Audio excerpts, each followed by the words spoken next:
markaa waxay dhimatay gabadhaasi 2010 bishii 11aad ayay geeriyootay waxa la igu yeedhay iyadoo kooma ku jirta gabadhana macruuf baan hayna waan iskaraynay gabadhii waan tagay halkii dhakhtarkii baan tagay Mustafa Juuri waan ugu tagay iyadoo kooma ku jirta 3 cisho 3 dhig markan koomadii ka soo baxdayna baroor bay qabsatay caruurteeda bay xusuusatay cidada kaga timid halkii baan anaguna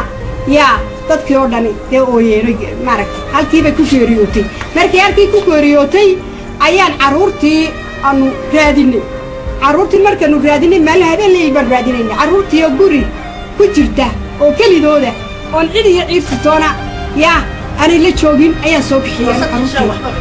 oo waxba cunin oo 3 cisho halkii cid ugu tagin laakiin jaarku malaha wax yar u keeneen cunto yar u keeneen ayaan halkaan ka soo bixiyay markii ka soo bixiyay ilaa maanta sidii bay la joogeen cid soo sheegatay cid toona male ilaaha weynay waaxidka mooyaan tii dhibaato ka taagan tahay magaalada dawladda iyo banta dhibaato ka taagan tahay uu dagaal ka taagan yahay oo yaa aan u baqanay caruurtaba in la qadafo oo la qaato oo aniguna iska dhibaataysanahay soo khadamad baan hay marmar khadamada waaba la waaya waan soo tuugsadaa waan iska dhibaataysanahay anigu 4 kala haysta iyagu waa 3 waxa awood uma haysto waxaan doonayaa dadka samafalkii inay caruurta yar yar ay meel iga sameeyaan oo u samafalaan yaa ilaahay hortood iyagoo ugu samafalaya ayaan jecelahay oo meel geeyaan ayaan jecelahay oo iga kaxeeyaan oo dhibaatada ay haysata iga dulqaadaan maanta مدحدنا مدرسة تكتا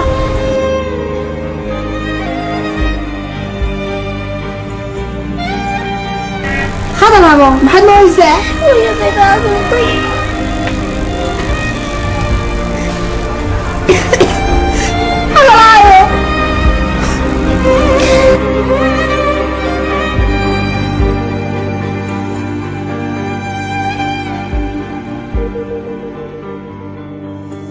دنيا إن مستقبل كذا إن لي سنة ويدي سنة حدنا مدرسة تكتا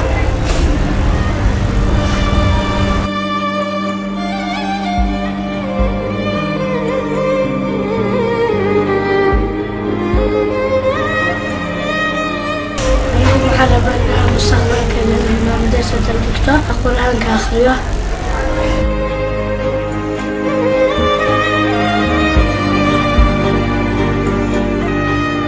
دونيا إن القرآن كهيا ذي آخرية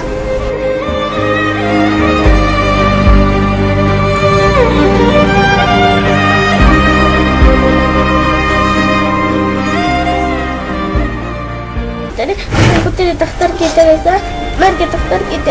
misa dapat